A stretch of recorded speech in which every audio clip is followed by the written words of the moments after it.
The security footage went viral overnight. 3 masked robbers storming a jewelry store, moving like shadows under the flicker of dying lights. But the most chilling part wasn't the stolen diamonds. It was what happened in the final 10 seconds. One robber broke formation, turned back toward the terrified manager, and whispered something that made her collapse to her knees. Moments later, the camera caught his trembling hands pulling off his mask, revealing a face that no one expected to see. The truth behind that moment would unravel families, expose betrayal, and destroy a man who thought he could hide behind a mask. Stay till the end. The final reveal will leave you breathless. Rain had a strange way of cleansing and condemning at once. That night, it soaked the city's glittering skyline, washing over glass towers that gleamed like promises. Inside one of those towers, Victor Hale, a self-made billionaire, signed the final paper of a deal that would make him even richer and even emptier. He'd built an empire from nothing. He owned hotels, real estate, and the city's respect. But no one knew the story that began not in luxury, but in an orphanage that smelled of bleach and despair. Victor had grown up believing that his mother had abandoned him. The only thing left behind was a locket with her picture, broken at the hinge. He wore it even now, hidden under his custom suit, as if keeping her ghost close gave him power. Every Halloween, his mansion on Ridgeway Hill hosted a masquerade gala, the most exclusive event in the city. He loved masks. They reminded him that people looked truest when hiding. This year's theme, the faces we bury. An irony he didn't notice until it was too late. As guests arrived under the shimmering chandeliers, Victor's mind wasn't on the party, and it was on a letter he'd received that morning. No return address, no name, just a single sentence written in neat cursive. You took everything from me. Tonight, I'm taking it back. At first, he'd laughed it off, a jealous rival perhaps. But as the night deepened, the lights flickered once, then twice. Security cameras glitched, and outside the storm grew louder. By midnight, the masquerade was in full swing. Masks of gold, velvet, and feathers glided across the ballroom. But among them was one mask that didn't match the elegance, a simple black cloth, handmade, stitched at the edges, and eerily familiar. It was the kind a poor child might wear, and behind it, eyes that glowed with intent. When the lights dimmed for the midnight toast, that figure slipped away.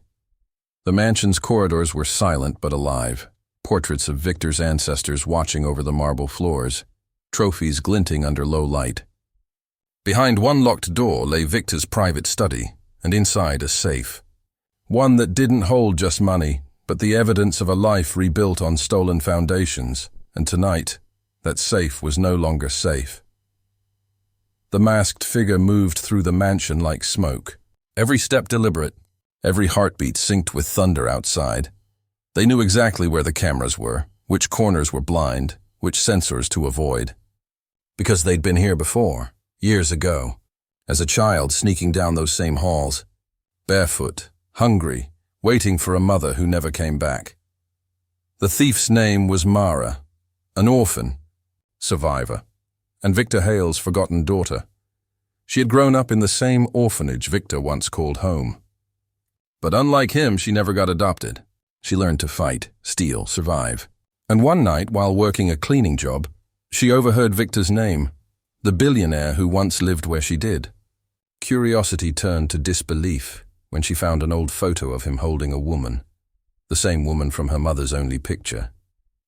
Her mother had whispered one name before she died, Victor.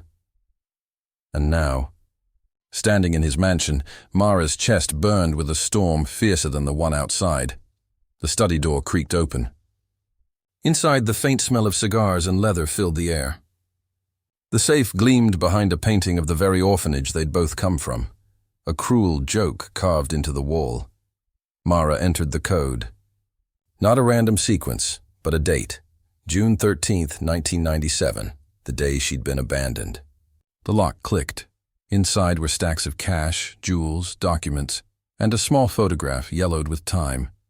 It showed a woman holding a baby, smiling, the same woman from Mara's necklace, and written behind it, "For my little girl, M." Her breath hitched. Tears blurred her vision. It was proof her mother had loved her.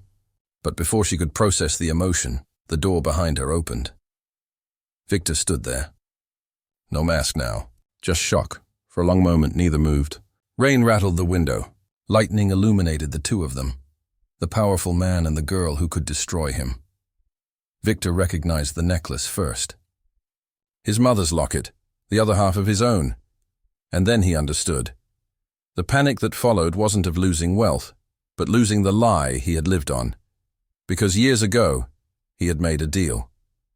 He'd signed away the rights to a family inheritance by erasing his bloodline, falsifying records, and leaving his half-sister, Mara's mother, to poverty. He built his empire on her ruin, and now her child stood before him, mask soaked in rain, justice burning in her eyes. He whispered her name, but the sound of sirens cut through his voice. Security had tripped the alarm. The walls echoed with footsteps. Mara didn't run.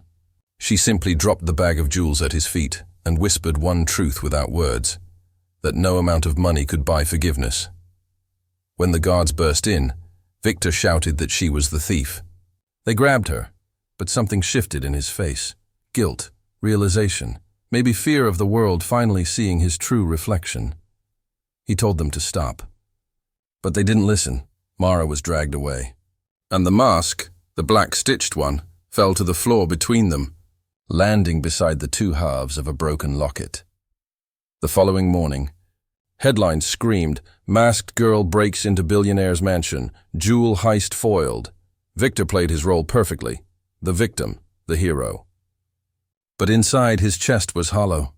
He tried to resume his life, but every corner of his mansion whispered her presence.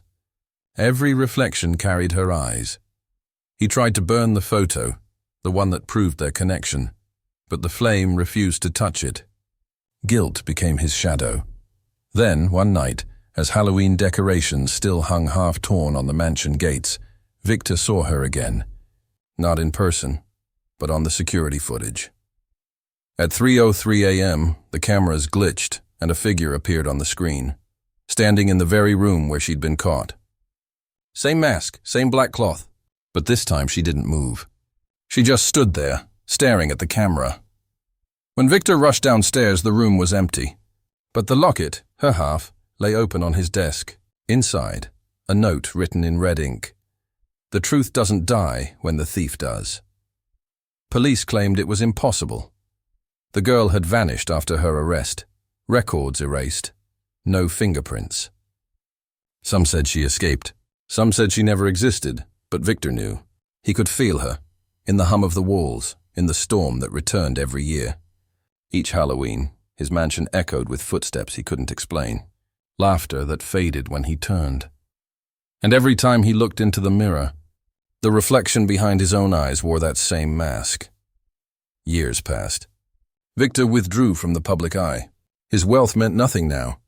He donated it all to orphanages, scholarships, rebuilding the place where his mother once worked. But guilt was a currency that couldn't be spent. On the eve of another Halloween, he returned to the orphanage. Rebuilt, repainted alive with children's laughter. He placed a bouquet under a small plaque that read, "In memory of Mara."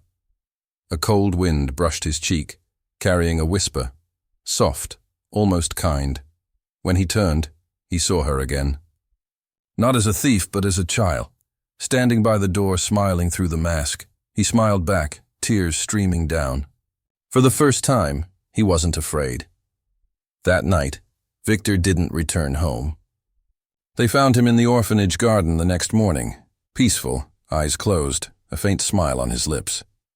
In his hand, two halves of a locket, perfectly joined, and on the security footage, a little girl in a black mask placing it there. Some robberies steal gold, others steal peace, but the ones that haunt forever are the ones that steal forgiveness.